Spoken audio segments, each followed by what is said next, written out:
अस्सलाम वालेकुम viewers, welcome back to my channel mom recipes. तो टाइम वेस्ट किए बगैर चलते हैं हम अपनी आज की वीडियो की तरफ।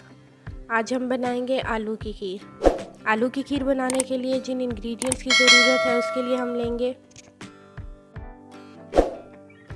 3 चम्मच क्रश किया हुआ खोपा, 15 अदद बादाम, 4 से 5 छोटी इलायची,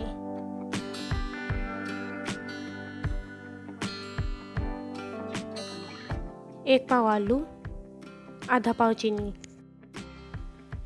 उसके बाद हम 3 किलो बॉईल किया हुआ दूध लेंगे। अब दूध को चूल्हे पर रख लें। इसमें 4 से 5 छोटी इलायची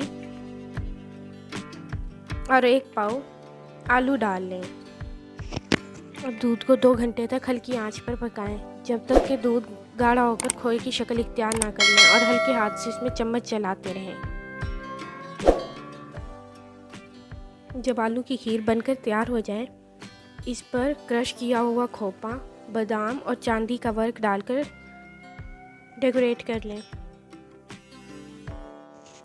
और अब आलू की मज़ेदार खीर सर्व करने के लिए तैयार है।